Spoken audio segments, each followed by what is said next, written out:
بسم اللہ الرحمن الرحیم۔ پروگرام گفتگو کے ساتھ نعیم بلوچ حاضر خدمت ہے، اور اس پروگرام میں ہم مختلف دینی موضوعات کو زیر بحث لاتے ہیں اور اس میں جو ہمارے سامنے جدید دور کی الجھنیں ہیں اس کو سلجھانے کی کوشش کرتے ہیں، اور اس کام میں ہمارے ساتھ معاونت کرتے ہیں جناب محمد رفیع مفتی صاحب۔ تو رفیع صاحب، آج جس موضوع کو ہم نے بحث کے لیے منتخب کیا ہے وہ یہ سوال ہے اسلامی سزاؤں کے بارے میں کہ اس کی سزائیں بہت وحشیانہ ہیں، بہت سخت ہیں۔ اگر میں ان کے الفاظ کو صحیح معنوں میں جذبے کو یہاں پر ادا کروں تو جی وحشیانہ ہے، تو اس کی کیا حکمت ہے؟ اسلام اس طرح کی سزائیں کیوں دیتا ہے؟ تو اس کو ہم زیر بحث لائیں گے۔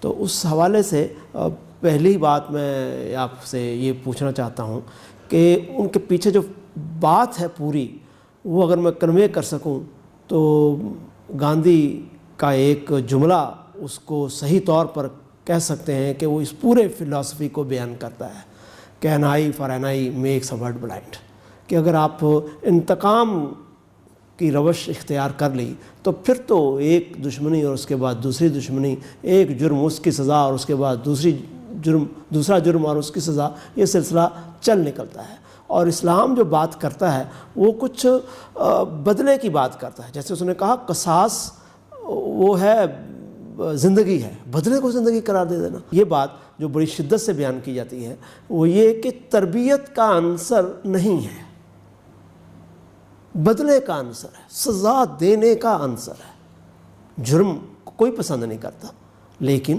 جرم کی اصلاح ہونی چاہیے۔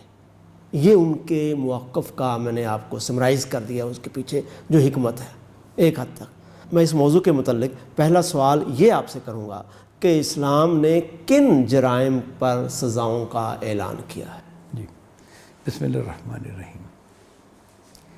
جہاں تک اسلامی سزاؤں کا تعلق ہے کہ وہ کن جرائم پر ہیں، تو قرآن مجید میں 5 سزائیں ہیں جو بیان ہوئی ہیں، 5 نوعیت کے جرائم ہیں جن کی سزائیں بیان ہوئی ہیں۔ ایک تو پہلی سزا تو آپ کہہ سکتے ہیں محاربہ، جس کو ہم کہیں گے، یعنی کہ کوئی شخص یا کوئی گروہ حکومت کے خلاف اٹھ کھڑا ہوتا ہے، قانون کو اپنے ہاتھ میں لیتا ہے اور معاشرے میں فتنہ و فساد کا باعث بننا شروع ہو جاتا ہے۔ یعنی قانون کو وہ تسلیم ہی نہیں گویا کر رہا اور اس نے اپنے ہاتھ میں لے لی، جس کو چاہے قتل کر دے، جس کو چاہے ڈاکہ ڈال لے، یا جو بھی دہشت گردی اس طرح کی چیزیں۔ ایک تو یہ ہے۔ دوسری سزا جو ہے وہ مثلاً چوری کا جرم جو ہے، اس کی سزا ہے۔ محاربے کی سزائیں بھی پھر آگے بتائی گئی ہیں، اس میں جو سب سے سخت سزا ہے کہ مجرم کو ٹکڑے ٹکڑے کر دیا جائے، تقتیل کا۔ اور اس سے نرم بھی صورتحال ہے کہ اگر مجرم کے حالات ہوں گے تو سزا کی 4 صورتیں بیان کی گئی ہیں۔ سب سے سخت تو وہ تقتیل والی ہے کہ جس میں اس کو ایسی سزا دی جائے جیسے رجم کا معاملہ ہوتا ہے، یا ویسے ٹکڑے ٹکڑے کر دیا جائے اس کے وجود کو۔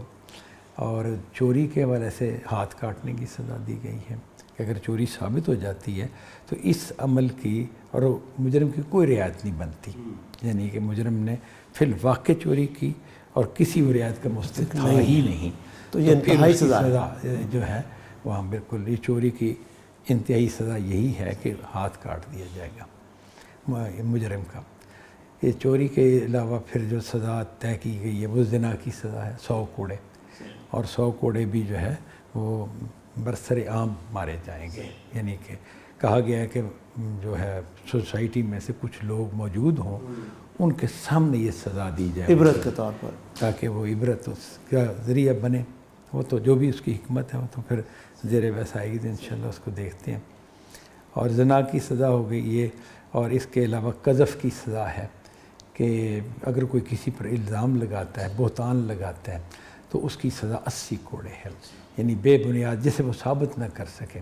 ثبوت کے لیے باقاعدہ کہا گیا کہ بھی اتنے گواہ لاؤ تو پھر یہ تمہارا جو ہے مقدمہ رجسٹر کریں گے کسی کے خلاف کہ یہ فلاں شخص زانی ہے، فلاں شخص نے یہ کام کیا ہے، خاتون ہے یا مرد ہے، کوئی بھی ہو۔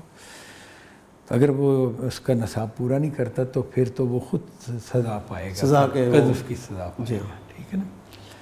اچھا، یہ سزائیں ہوگی نا، محاربہ ہوگی، چوری ہوگی، زنا ہو گیا، قذف ہو گیا، اور قتل کی سزا کہ کوئی انسان کسی دوسرے کو قتل کر دیتا ہے تو اس کی سزا جو ہے وہ قتل کر دینا ہے کہ وہ بھی قتل کر دیا جائے گا۔